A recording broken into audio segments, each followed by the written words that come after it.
Bonjour à tous, très heureuse de vous retrouver. Bienvenue aux nouveaux abonnés. Aujourd'hui, on va parler d'un couple que j'ai décidé d'appeler Alexandre et Raphaël. Ce sont deux garçons avec une différence d'âge qui, oui, vous l'aurez compris, sont un couple homosexuel. Et cependant, la particularité de ce couple est que l'un des deux, et ça arrive chez les flammes jumelles, un des deux n'est pas homosexuel. Il est, en tout cas, il a été jusque-là hétérosexuel. Alors pourquoi ces prénoms? J'ai choisi Alexandre parce qu'Alexandre est le plus âgé, que c'est quelqu'un qui a un fort charisme, un fort pouvoir, une forte personnalité. La différence d'âge, on va en reparler. Et j'ai choisi Raphaël parce que je souhaitais une référence à la résilience. Alors avant de vous raconter ce couple que tout sépare, je vous remercie pour vos messages de soutien hier. On communique beaucoup sur le fil communauté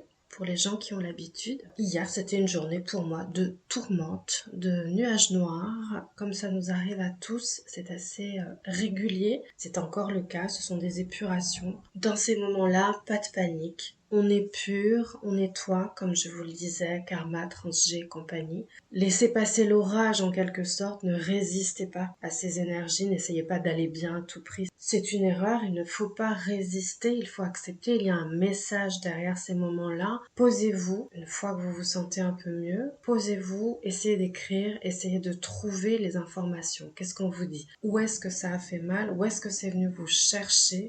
Il y a deux cas de figure, soit ça vient de votre autre, ou alors il s'agit de vous et auquel cas vous avez des choses à épurer. Ne passez pas à côté de l'info, c'est très important. Généralement ça mijote comme je vous le disais hier depuis un moment vous, donc les informations vous les avez eues plusieurs fois. On travaillera encore quand on sera en réunion, on travaillera encore quand on sera dans les missions suivantes, donc on ne panique pas, on se pose et on continue à bosser. Et si c'est vraiment douloureux, si ça paraît vraiment inextricable et que ça vous met vraiment dans des grosses difficultés, alors de l'insécurité. Globalement, on sera sur de l'insécurité. Ce sont des informations d'insécurité qui remontent. Si vous ne parvenez pas à vous aider vous-même, à travailler vous-même, n'hésitez pas à me contacter. On fera du bon boulot. Ok, parenthèse refermée. Alors je vais vous raconter un peu le parcours d'Alexandre et Raphaël. En surface, on n'est pas dans le voyeurisme, il ne s'agit pas de décortiquer des couples, on est là pour observer la dynamique, la mécanique. C'est une relation vibratoire, énergétique, c'est un parcours transformatif. Alors Alexandre est le plus âgé des deux. Il est le chaser, il est la polarité motrice du lien. Il y a une différence d'âge d'une vingtaine d'années. Il est bien installé dans sa vie, il a une bonne situation. Le parcours dure déjà depuis quelques années. Quand il me contacte, il m'a été adressé par une consoeur. Il est venu à moi parce que son ego le ralentissait, son ego le freinait, l'alourdissait sur son parcours et surtout le faisait terriblement souffrir. Son jumeau, Alexandre, me décrit Raphaël comme étant instable dans sa vie, dans ses émotions. En réalité, on se rendra compte très vite en travaillant que Raphaël n'est pas instable mais profondément blessé. Pour résumer, on dira qu'ils sont tous les deux dans une lutte égotique avec Alexandre qui a un ego égotique encore puissant, un orgueil qu'on va aller traquer, on va aller trouver d'où il vient, comment il s'est installé, et on se rendra très vite compte qu'il est karmique. Et Raphaël qui lui est dans son ego blessé, dans sa blessure de rejet bien évidemment, et en fuite totale, en souffrance absolue. Ils sont assez proches au quotidien, ce qui fait considérer qu'ils sont en réunion. Dès la première consultation avec Alexandre, je commence à mettre en doute le fait qu'ils soient en réunion parce que me paraît évident qu'il reste beaucoup de travail de son côté. Raphaël participe cependant à la thérapie. Il est d'accord pour faire des séances avec ma consoeur et pour moi, il joue le jeu. En tout cas, il se plie. Ce n'est pas à sa demande. Il fait des séances qu'il ne finance pas. C'est important. Vous savez que le fait de financer est un investissement personnel, tout simplement. C'est Alexandre qui finance la thérapie de Raphaël, espérant ainsi avancer plus vite sur le parcours et lui offrir la guérison tant attendue. Pour ce que j'entends, pour le retour que m'en fait Alexandre, il m'apparaît que les progrès ne sont pas, en tout cas, les progrès escomptés. Alors on commence à travailler, Alexandre et moi. Il m'indique que le parcours dure déjà depuis presque 6 ans, que lui va globalement bien. Pour lui, la seule chose qui le fait encore souffrir, c'est la temporalité. Il souffre terriblement du temps passé sans son jumeau. La différence d'âge le fait souffrir également. Il s'inquiète d'avoir le temps de vivre cette relation qu'il connaît bien puisqu'ils ont souvent été dans des phases de retrouvailles où ils ont expérimenté ensemble cette énergie couple extraordinaire et où à chaque fois Alexandre a constaté dans sa vie les bienfaits très notables sur son professionnel, sur sa santé, sur son bien-être, bien évidemment. Ils ne sont pas à proprement parler en réunion puisque Raphaël a beaucoup besoin encore de s'éloigner, de disparaître très régulièrement. Et son moyen de s'éloigner, de fuir, c'est d'aller éventuellement vers d'autres femmes. En tout cas, c'est ce que Alexandre croit. Il le croit et il le craint parce que c'est déjà arrivé. Il y a quelques années en arrière, Raphaël est parti et a fondé une famille, un couple, puis un enfant est venu. Un cas de figure, encore une fois, qui est assez récurrent chez les flammes jumelles. La personne la plus jeune du couple n'a pas encore expérimenté certaines phases de sa vie et va devoir le faire. C'est donc ce qui est arrivé. Raphaël a de son côté une famille, un couple hétérosexuel avec un enfant. Ce couple ne tiendra pas dans le temps, il y aura une séparation, comme c'est souvent le cas, un couple plutôt dysfonctionnel, mais en tout cas un enfant est là et Raphaël assume son rôle de père, etc. Ce couple lui donne aussi la possibilité de fuir, d'abandonner assez régulièrement Alexandre et de le replonger dans ses insécurités, ce qui à chaque fois le remet au travail, le fait souffrir bien évidemment, mais il continue à progresser. Ils sont donc tous les deux en coaching et essaient de dénouer en quelque sorte, selon eux, les derniers nœuds qui font que le couple ne fonctionne pas. Il m'apparaît alors avec un œil neuf, évident que Raphaël n'est pas décidé à défaire ses nœuds, que pour l'instant il le protège et qu'il préfère les laisser en place. Donc il joue le jeu. Et je ne me suis jamais entretenue avec Raphaël. Donc, de mon côté, j'ai le sentiment, quelque chose me dérange du point de vue de ces consultations qui semblent ne pas porter leurs fruits. Si un runner consulte, c'est qu'il a effectivement fait son éveil, qu'il a vécu son éveil et qu'il est prêt à avancer. Et ça va vite. Les runners avancent très très vite. Là, il semble qu'il y ait beaucoup de résistance de la part de Raphaël. Ok, on va laisser Raphaël un peu de côté. Je ne peux pas effectivement trop, dans un premier temps, m'exprimer le concernant. On va plus se focaliser sur Alexandre. Donc Alexandre me dit qu'il est presque en complétude. Alors ce n'est pas mon impression. Je lui indique que d'après moi, trop de colère, une blessure d'humiliation très lourde, trop de dépendance encore pour quelqu'un qui est pourtant très avancé sur le parcours. Il me dit que son positionnement est en place, qu'il est de mieux en mieux, qu'il est rassuré aujourd'hui mais qu'il voulait arrêter la relation. Alors ça c'est assez typique de l'ego. Que son jumeau est perpétuellement en mode fuite. On en déduit que la complétude n'est pas là, le positionnement n'est pas là. Quand il y a la colère, il y a encore trop de souffrance et trop d'ego. Pour moi, il reste du travail à faire. On reprend donc les basiques. La blessure de trahison d'Alexandre, ses souffrances passées, on retravaille sur ce qu'il a déjà vécu puisque le passé nous a préparé à notre parcours. Il évoque le fait que sa grande angoisse est que son jumeau l'abandonne à nouveau pour une femme. On identifie là bien l'ego blessé. La différence d'âge est importante. La différence d'âge indique que l'un des deux a eu et a encore sur l'autre un ascendant très fort, une emprise très forte. Et elle est marquée dans cette incarnation-là par la différence d'âge. Il y a eu par le passé, dans une des vies et certainement plusieurs, une emprise de la part de celui ou celle qui est plus âgé dans cette vie et de l'autorité, du pouvoir et la fameuse notion que je vous ai déjà évoquée de contrainte, qui est très importante. C'est-à-dire que celui qui avait le pouvoir en a usé et abusé. Un nœud karmique de pouvoir, c'est-à-dire qu'il crée une blessure d'impuissance, une blessure de rejet et une nécessité de fuite absolue chez le jumeau plus jeune ou la jumelle plus jeune parce que ne veut pas revivre cette situation extrêmement souffrante du passé. Et on peut le comprendre. Voilà pourquoi je vous parle souvent de compassion. La compassion, ce n'est pas je tends l'autre joue et je laisse l'autre faire tout ce qu'il veut, je lui pardonne tout, je lui autorise tout. C'est je comprends pourquoi il ou elle agit de cette manière.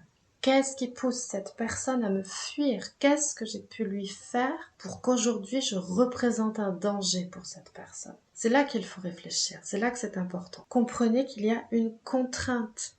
Le runner ne fuit pas par plaisir, le runner fuit parce qu'il se protège. Il fuit parce qu'il est en danger. Et là, dans l'histoire d'Alexandre et Raphaël, c'est très caractéristique. Alors à ce stade de travail, on a évoqué avec Alexandre le problème qui d'après lui est le problème central, qui est la sexualité. La sexualité ne s'est pas mise en place. Le charnel ne s'est pas encore invité dans ce couple, malgré leur désir, leur souhait à tous les deux de vivre ces expériences-là. Ça n'est pas possible. La situation ne peut pas se présenter parce que Raphaël est en très grande souffrance, en très grande peur et refuse ce contact charnel. Ce qui, bien entendu, vous l'aurez compris comme dans n'importe quel couple, crée une immense insécurité, une immense frustration chez notre chaser et participe au fait que le couple soit en souffrance et ainsi de suite. Encore une fois, on est là, on étudie ici la dynamique du couple. Alors bien sûr, on va travailler sur le passé d'Alexandre, on va aller travailler sur le transgénérationnel, on va étudier son enfance, son adolescence, sa jeunesse, on va voir un petit peu, on fait une recherche, on est profiler dans ces cas-là et on traque les souffrances passées qui nous indiquent les souffrances du grand passé. Ce qu'on revit dans cette vie-là, c'est ce que le karma nous impose de vivre, vous l'aurez compris. Le travail avec Alexandre n'est pas facile, il n'est pas fluide. Il a une volonté incroyable de progresser, de faire progresser son couple. Et justement, c'est un problème, c'est qu'il travaille plus dans l'idée de libérer son jumeau à tout prix, plutôt que de se libérer lui. Et je suis sans cesse en train de le ramener à lui et de lui indiquer qu'il est dans le contrôle, qu'il est dans la toute-puissance, et que ce contrôle est une entrave très importante sur leur évolution, qu'il fait partie intégrante de leurs problématiques, et on va le voir jusqu'à la problématique sexuelle. Sa blessure de trahison le fait terriblement souffrir. Il souffre physiquement, on le voit dans son corps, ce qu'on appelle le corps de souffrance. Vous savez que le karma s'exprime par le corps, il n'a pas de moyen de s'exprimer autrement. Il nous indique les choses à régler, les problèmes cristallisés. Ce sont des messages. C'est ce qu'on appelle la somatisation, le somate, qui s'exprime et qui nous dit, qui parle véritablement. Votre corps vous parle, donc ne jamais nier, ne jamais ignorer les messages de votre corps. Donc on va s'appuyer dans un premier temps sur ce corps et je lui indique à quel point il est rempli de colère et de culpabilité. La culpabilité chez les chasers est toujours présente. Pourquoi? Parce qu'elle vient du karma. Il ne suffit pas de dire « je me sens coupable, je vis de la culpabilité » et pour un thérapeute de dire « libérez-vous de votre culpabilité », il est important d'aller comprendre ce que nous indique cette culpabilité. De quoi est-on coupable? C'est ça qui compte. Le message seul ne sert pas à grand-chose. Il faut aller travailler dessus. Il faut aller creuser. C'est un vrai travail en profondeur pour comprendre ce qu'il s'est passé. Ici, on a un chaser qui est vraiment dans un contrôle très très important, qui a beaucoup d'ego encore en place, qui contrôle énormément, qui passe son temps finalement à essayer de me convaincre qu'il est en complétude, qu'il va bien. Il me dit j'ai encore un petit peu des peurs, je manque encore un peu de sécurité. Et c'est mon travail de lui faire prendre conscience que ça n'est pas un peu. Il est complètement noyé dans l'insécurité, dans la culpabilité, dans les peurs, etc. L'ego du chaser est sa principale entrave et son frein majeur. Quand on arrête de se laisser promener, manipuler par notre ego, on reçoit les informations de manière fluide. La plupart des gens avec qui je travaille arrivent avec un ego plutôt formaté, qui s'est fait une idée de leur personnalité, de leur passé. Et quand la personne est disposée à lâcher le contrôle, ça va vite. Ça remue, bien sûr.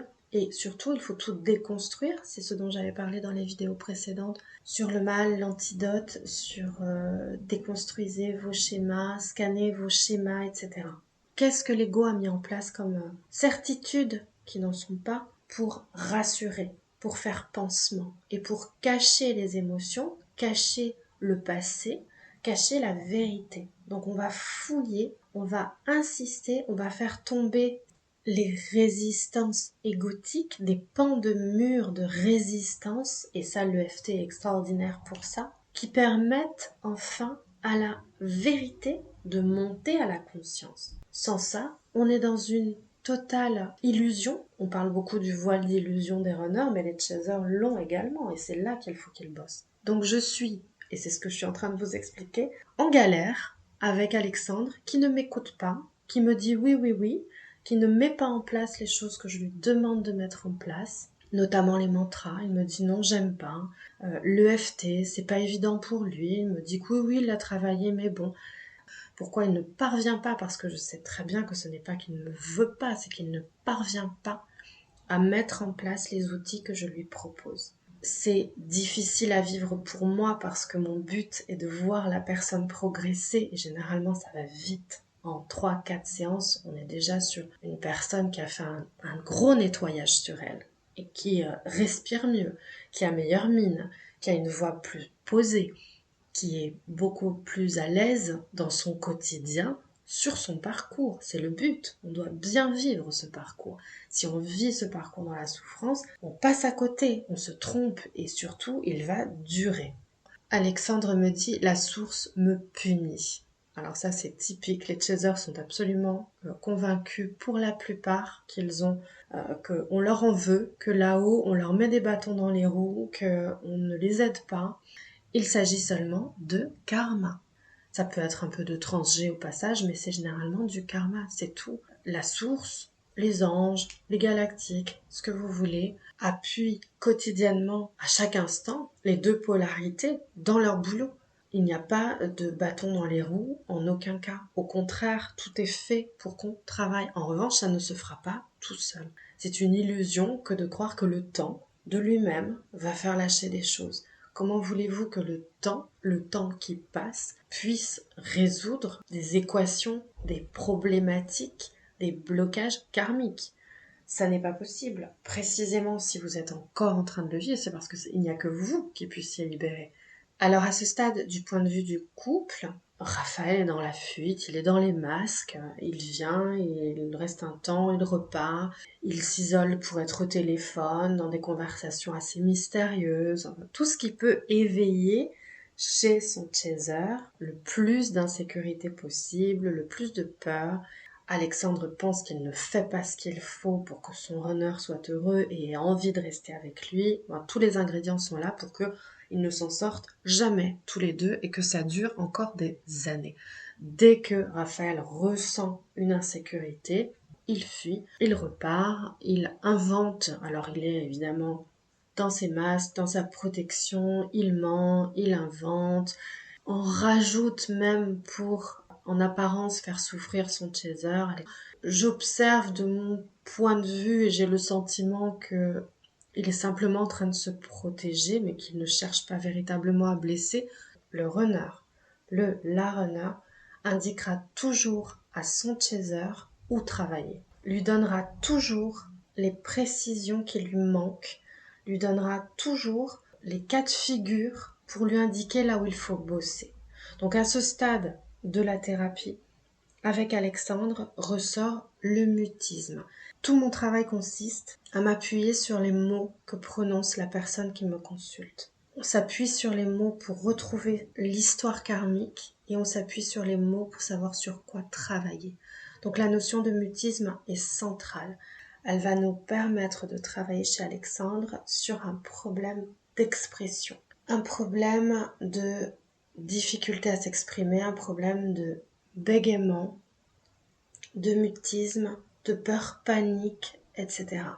On va alors travailler sur l'enfance, l'adolescence et plus particulièrement sur la scolarité. Alexandre est aujourd'hui quelqu'un qui, comme je vous l'ai dit, a en apparence un fort charisme, une forte présence, mais qui manque énormément d'auto-estime et qui souffre justement du caractère très expansif, très enjoué, très volubile de son jumeau. En public, Raphaël fait le clown, il fait le show. Tout le monde l'aime parce qu'il est drôle, il amuse la galerie, il aime se faire remarquer, il cherche à se faire remarquer et ça fera partie des indications précises qui vont nous aider à avancer quand on va chercher à comprendre qui il est sans pour autant avoir à travailler avec lui en personne. Alexandre de son côté, lui, est plutôt dans la retenue. Le comportement de son runner en public le gêne, lui qui est plutôt en retrait, plutôt effacé. On connaît chez beaucoup de runners ce côté expansif, ce côté social. Il n'hésite pas à s'entourer de beaucoup de gens. Il ne s'agit pas d'amitié, mais de connaissances. Sur les réseaux sociaux parfois, quand ça n'est pas le cas, c'est physiquement. Dans leur travail, ils aiment être entourés, ils aiment briller en société, etc. Ils ont besoin d'un public. Et bien souvent, si j'en parle et si j'insiste, c'est parce que ça va nous permettre de travailler sur l'introversion d'Alexandre. Raphaël nous indique qu'il y a chez Alexandre une trop grande introversion. Raphaël nous aide, nous donne les clés, et c'est toujours le cas. Le runner donne des clés, surtout quand il est présent, qu'il y a de l'interaction et de la friction, ce qui est le cas. Ils se disputent très fréquemment. On établit donc un problème d'auto-estime chez Alexandre et on commence à le travailler. Quand une personne a un problème, un déficit d'auto-estime, qu'elle n'arrive pas à s'imposer, qu'elle n'arrive pas à s'exprimer et que son expression est bloquée, on le voit ici véritablement par le bégaiement. Le bégaiement, c'est très caractéristique. On doit le travailler. Et comment on va travailler cette problématique? En allant comprendre si aujourd'hui la personne se comporte de cette manière, c'est que par le passé, cette personne a abusé de son pouvoir et a contraint autrui, alors généralement son jumeau ou sa jumelle, mais d'autres personnes également, par son ego, par son autorité. Il y a concrètement eu par le passé un personnage très puissant, très autoritaire, qui a fait preuve d'abus de pouvoir, et notamment sur son jumeau ou sa jumelle, bien évidemment. Je passe brièvement sur le sujet qui est souffrant, mais qu'on a travaillé bien évidemment en profondeur, c'est quelque chose qu'on ne peut pas laisser passer. Alexandre a dans son enfance et son adolescence vécu du harcèlement. Je ne m'étendrai pas, c'est un sujet d'actualité. Heureusement, on en parle aujourd'hui beaucoup pour aider les enfants qui subissent ces harcèlements. Pourquoi un enfant subit cela? Je reste ici dans le cadre flamme jumelle, je ne m'étends pas au-delà. Un enfant subit cela dans cette vie-là parce que dans d'autres vies, il l'a fait subir à autrui. Il y a eu abus de pouvoir, il y a eu autorité, il y a eu humiliation sur autrui. Et donc le karma s'inverse et propose, puisque vous savez que votre karma, vous l'avez accepté, vous avez décidé de l'épurer, cette phase-là, cet espace karmique-là, vous êtes décidé à le nettoyer dans cette vie-là, et quoi qu'il en soit, on sait qu'on n'a pas le choix, puisque les flammes jumelles arrivent à un terme où ils doivent nettoyer. Donc Alexandre a, même s'il ne s'en souvient pas, décidé que dans cette vie-là, oui, il expérimenterait l'autre côté, le revers de la médaille. En découlent des programmations, des schémas souffrants qui sont à nettoyer et qu'on nettoiera quand il est disposé à participer, quand il est OK pour lâcher le contrôle, mais à ce stade, il l'a déjà lâché. Il a compris qu'il y a beaucoup plus de choses à travailler qu'il ne croyait. Donc, il est d'accord pour lâcher le contrôle et on commence à travailler véritablement en profondeur. Et quand je parle profondeur, je parle karmique. Là, le karma se présente. Alors, on était à peu près ensemble à la 5e ou 6e consultation. À ce stade-là, que le karma se présente, il s'impose de lui-même. On a telle et telle information. Les séances précédentes nous ont donné une foultitude d'informations dans lesquelles on va piocher pour recréer l'histoire. Ce qui a été la dette karmique en quelque sorte, c'est comme ça, qui est à compenser. J'ai déjà parlé du karma. Si vous voulez réécouter la vidéo Karma Beach, qui explique très bien que le karma n'est pas notre ennemi, bien au contraire. Le karma est très important et on porte aussi du karma collectif. Pour ce qui est du harcèlement sur des enfants, on voit bien qu'il s'agit de karma collectif.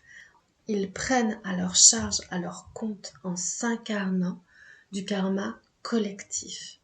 Quand Alexandre travaille sur les difficultés d'un enfant qu'on considère différent, qu'on juge, qu'on maltraite, etc., il ne travaille pas que pour lui, il travaille pour le collectif, pour les enfants. Ça, c'est une notion fondamentale.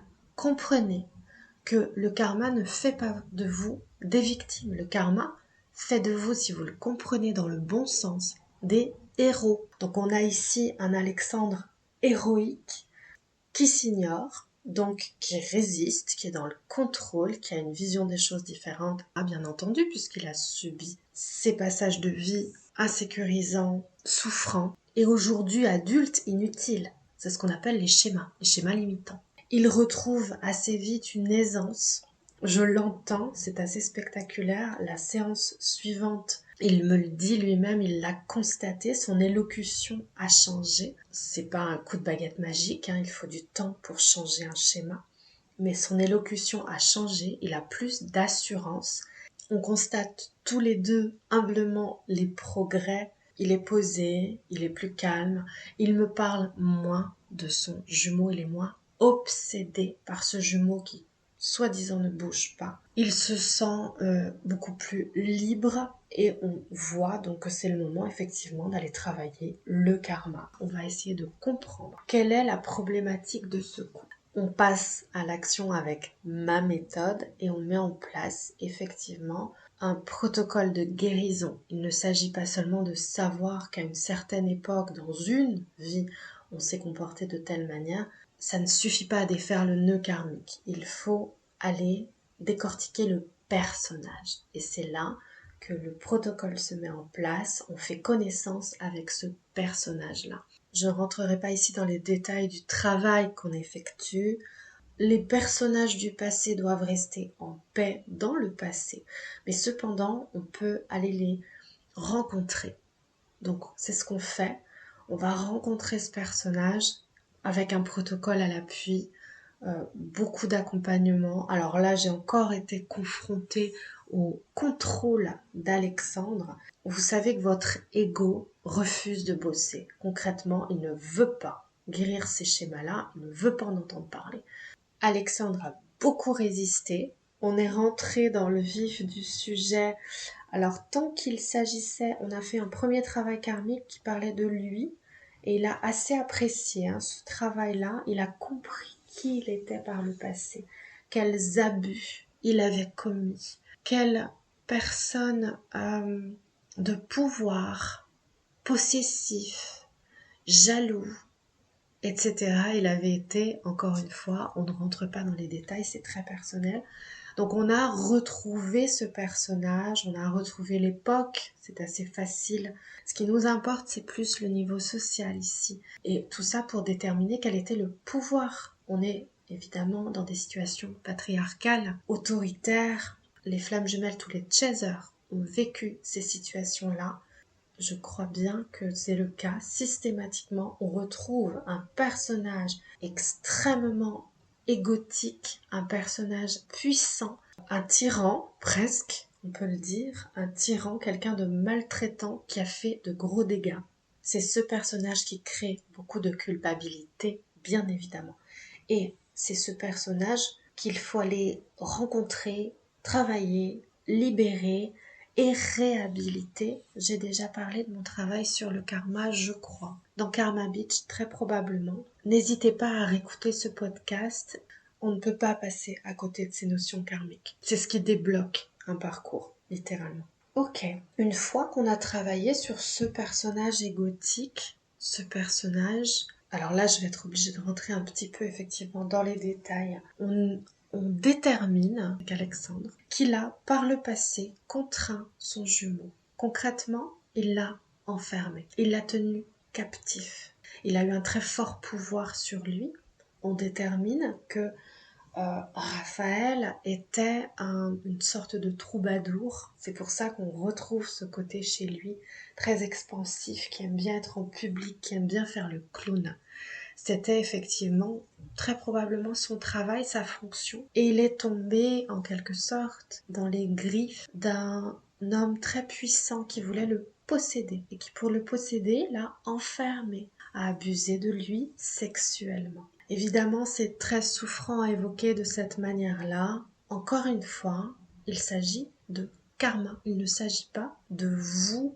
J'ai, avec les autres personnes que j'accompagne, travaillé sur des choses bien pires que ça, bien plus souffrantes, bien plus effrayantes, littéralement incroyables. On n'arrive pas consciemment à se dire c'est une partie de moi. Alors, c'est là où j'insiste. C'est une partie de vous. Ce sont des particules de vous. Ce qu'on appelle les fragments d'âme. C'est du passé. Ça n'est plus vous. Mais vous savez que les flammes jumelles ont expérimenté les deux côtés. Ils ne sont pas des anges. Il y a des anges terrestres, effectivement. Des gens qui ignorent le karma, qui n'ont pas été incarnés sur Terre. Ce n'est pas le cas des flammes jumelles. Ils ont été incarnés sur Terre. Ils ont du karma qui leur appartient. Du karma commun avec leurs jumeaux, du karma avec les gens qu'ils retrouvent dans leur vie de tous les jours. Vous le savez, ce qu'on appelle les rencontres karmiques. C'est nécessaire. Il a fallu passer par ces phases. Il a fallu apprendre l'humanité. L'humain, sous occupation reptilienne ou sous matrice, peu importe comment on voit les choses, s'est comporté et se comporte encore de façon très critiquable. Alors qu'initialement, une très belle race, très évoluée. On ne peut pas être flamme jumelle en réunion et irradier l'amour inconditionnel tant qu'on se trimballe des casseroles de j'ai enfermé une personne, j'ai privé une personne de liberté, j'ai abusé mentalement et physiquement d'une personne en la contraignant. C'est un karma très lourd, vous vous en doutez. Donc on doit l'épurer, on doit le nettoyer, on doit le compenser, le libérer. Bien évidemment, de grosses prises de conscience arrivent.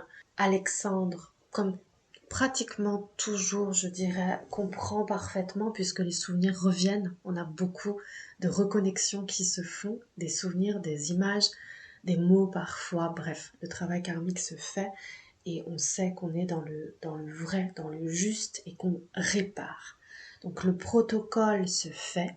Alexandre travaille comme un fou depuis toujours, il faut vraiment le noter, c'est quelqu'un d'extrêmement motivé. Il est oui dans la résistance, il est oui dans le contrôle, mais en revanche il est toujours prêt à bosser. Et on a des résultats, il commence à se libérer, il commence à aller mieux. Son personnage humain évolue. Il se réconcilie avec ce passé. Et quand on se réconcilie avec le passé, je fais référence à son enfance, au harcèlement, on le libère, c'est-à-dire que ça n'existe plus.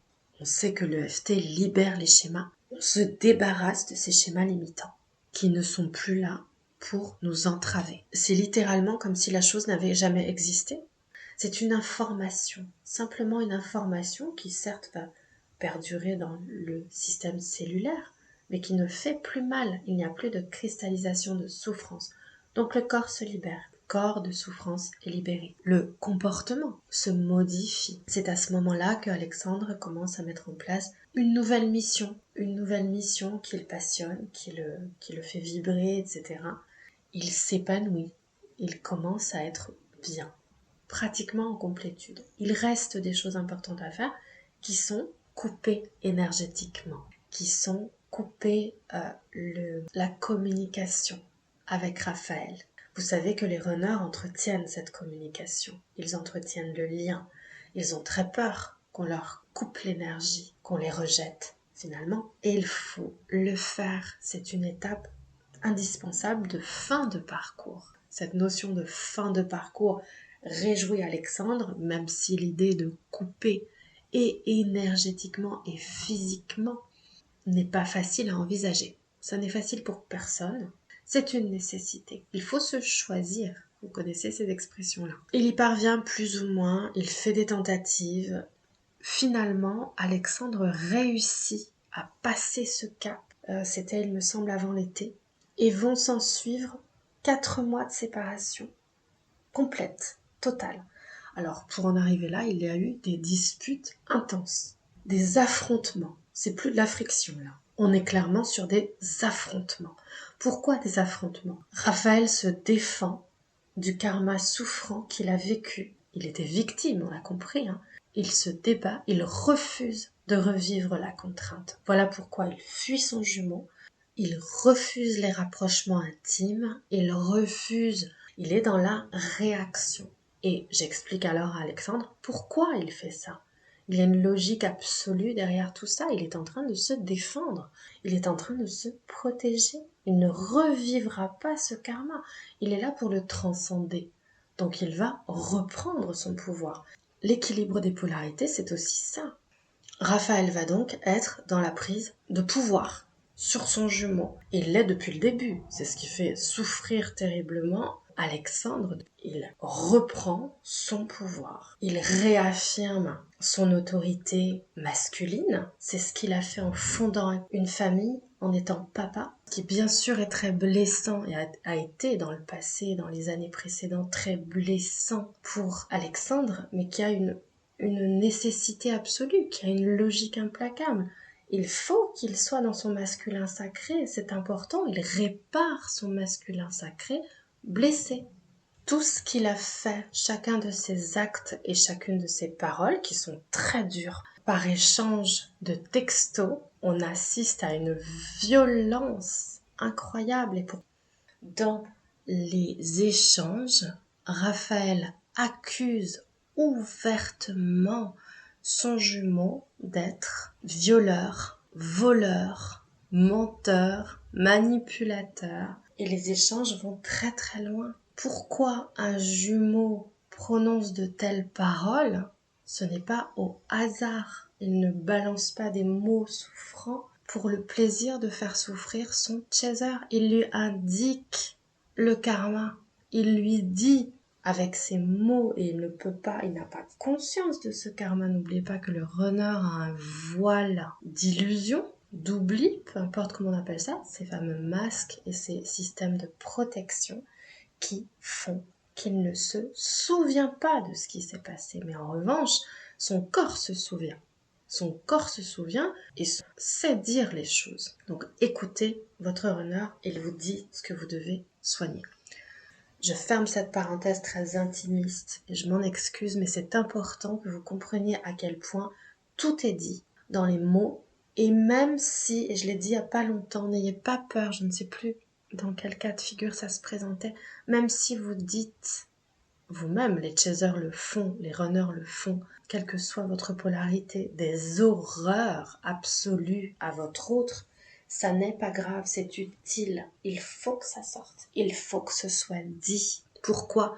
Parce que ça n'a pas été dit à l'époque, dans le grand passé. Il y a 1, 2, 3 siècles en arrière, peut-être plus, parce que ça a certainement dû se reproduire sur plusieurs vies. Donc, soyez à l'écoute, comprenez que rien n'est fait pour faire du mal gratuitement. L'autre, votre autre, est en train de s'équilibrer, il est en train de se renforcer, il est en train de guérir son masculin sacré blessé, ou son féminin sacré blessé quand il s'agit d'une femme. Et là, chaser, vous n'avez pas à intervenir, vous n'avez pas à juger, vous n'avez pas à dire « mais moi je vais l'aider ». Moi, je peux, si je lui paye des séances de thérapie, il va guérir. Non, ça ne sert strictement à rien. Pourquoi j'y reviens? On est ici sur une polarité consciente, un chaser, un homme qui a une certaine assise, un certain pouvoir, puisqu'il a 20 ans de plus, qui contraint son jumeau à aller faire des séances de thérapie.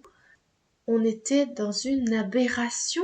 J'ai expliqué à ce moment à Alexandre, tu es en train de le forcer encore une fois. C'est ça qu'il se passe dans votre karma et tu continues. Donc bien sûr il fuit, bien sûr il joue le jeu parce qu'il l'aime, hein, son chaser, ça il l'a prouvé à de nombreuses reprises. Il l'aime profondément, il joue le jeu, il va faire les séances de thérapie qui ne donne aucun résultat. Alexandre le reconnaît bien volontiers, ça ne donne à rien. Il le prend comme un amusement, il ne s'y investit pas ou il fait semblant de le faire. On voit très bien un runner qui est manipulateur. Pourquoi il est manipulateur? Pourquoi il use de son charme? Pourquoi? Mais parce qu'il était comme ça dans le passé. C'est son personnage, c'est ça. Son ADN, c'est sa signature humaine. Il était troubadour. Il amusait la galerie. C'est ce personnage-là qui est en train de s'exprimer. Or, ce personnage-là, il doit lui aussi le compenser, il doit lui aussi l'équilibrer. Il ne doit plus être dans les faux semblants, dans les masques. Avec Raphaël, il fait le show, il fait son spectacle. Donc la contrainte ne sert pas. La contrainte n'est pas utile. Soyez dans la compassion. Et c'est là que j'avance dans la thérapie pour vous raconter le dénouement. Alexandre revient donc vers moi en me disant ok, maintenant quoi? Il se passe rien. Il revient toujours pas. Qu'est-ce qui se passe? Il tient bon dans son switch. Il ne reprend pas contact. Il est fort. Il est décidé à tenir bon. Il est libéré. Il est libéré de sa peur de perdre son jumeau. Ça revient de temps en temps, mais globalement, il est libéré de sa peur. Je lui suggère donc à ce stade de travailler sur son jumeau. L'ego est encore présent, il est en colère. Il ne comprend pas que son jumeau ne soit pas déjà revenu. Donc ça va beaucoup compliquer notre travail à ce stade-là. L'ego, c'est vraiment notre bête noire. Donc je lui dis qu'à ce stade, il faut travailler sur son jumeau. On va donc prendre l'initiative de travailler avec lui. Mais pour travailler avec lui, il faut travailler sur lui. Donc on va le comprendre, on va faire ce travail de profiler sur Raphaël. On va aller observer son enfance, son milieu familial. On va bien sûr prendre en considération le karma qui a été travaillé et on va retrouver, vous vous en doutez, la contrainte. On va retrouver l'abus de pouvoir, malheureusement qu'il a subi à nouveau. Ce sont pour lui des mémoires cellulaires souffrantes. Encore et toujours. Des mémoires qui se réactivent bien malgré la personne qui le vit. Il est donc incarné, il s'est donc incarné dans une famille qui lui a fait subir à nouveau une forme d'enfermement, une prise de pouvoir et une contrainte par des abus sexuels. On l'a déjà évoqué, les abus sexuels sont fréquents, très fréquents malheureusement, trop fréquents dans mes consultations et ça reflète de cette société humaine malade. Raphaël a subi cela. Donc il a encore une fois dans cette vie d'homme, d'humain, subi à nouveau la contrainte. On a donc scruté notre Raphaël et surtout, ce qui est fou, c'est que je suis dans une compassion illimitée envers lui et une immense compréhension de ses schémas souffrants, ce qui n'est pas le cas d'Alexandre qui continue à être en colère. On note dans le profil de Raphaël l'addiction qui est assez qu'on retrouve souvent chez les runners, une addiction à l'alcool. Que ce soit la nourriture, que ce soit l'alcool, que ce soit les achats compulsifs, etc. L'addiction est un anxiolytique. L'addiction est une manière de fuir un problème, d'essayer désespérément de trouver une solution qui n'en est pas. Compassion à nouveau, compassion s'il vous plaît. Alexandre est toutefois en colère. Il me dit, je ne comprends pas pourquoi tu me fais travailler sur Raphaël alors que tu me dis que je dois le mettre de côté, l'oublier, je dois switcher. Pourquoi tu me fais bosser sur lui? Ça me remet dans ses énergies, je ne veux plus en entendre parler. Trouve-moi un mantra pour couper les énergies. Je ressens son mal-être, je ne veux plus le ressentir. Je ressens sa présence, je ne veux plus le ressentir. Donc je lui explique que je lui ai donné tous les outils nécessaires, je lui en donne d'autres, des outils de fin de parcours, des protocoles de fin de parcours pour qu'il prenne conscience du travail qu'il a effectué. Et il se trouve qu'il les a travaillés. Je pars en vacances et il a les outils en sa possession. Il a travaillé, les prises de conscience ont aidé. En tout cas, cet été, j'ai reçu je vais terminer là-dessus, des nouvelles qui m'ont illuminé mes vacances, littéralement. Il m'explique que son runner s'est éveillé. Je l'ai revu comme jamais je ne l'avais vu. Donc ils se sont revus. Le travail karmique qu'on a fait était vraiment que ça a été le levier qui a permis de lever les blocages. Il m'explique que Raphaël est transformé, que c'est incroyable, qu'il a conscience de tout. Et je vous assure qu'à ce stade, j'étais vraiment particulièrement heureuse parce que c'était un peu mission impossible. Raphaël était tellement dans la résistance et dans le refus du lien que souvent je me suis dit ça va être long, ça va être très long. Ça n'a pas été long. 4 mois, ça n'est rien. Oui, il y a en tout 6 à 7 années de parcours qui me semblent logiques et nécessaires. Il m'explique qu'ils ont vécu ce moment invraisemblable, comme il dit, ce moment incroyable où là, les deux polarités, les deux hommes se retrouvent et échangent et où tout change, tout bascule. Il me dit qu'il a du mal à réaliser, qu'il est encore un peu dans ses anciens schémas, mais que son runner lui a dit des trucs de dingue. Il lui a fait livrer des fleurs, chose folle et inenvisageable il y a encore quelques semaines. Il me dit, j'ai quitté un enfant et j'ai retrouvé un adulte. Oui, on avait établi que Raphaël était dans ses blessures, dans son ego blessé, comme un enfant. Vous savez que la personne qui a subi des souffrances dans l'enfance vit encore ces souffrances, elles vibrent encore à travers lui, elles émettent encore une sorte d'onde de choc. Donc forcément, il a des comportements infantiles, malgré lui, bien malgré lui. Donc il me dit avoir retrouvé un adulte. Il est très impressionné.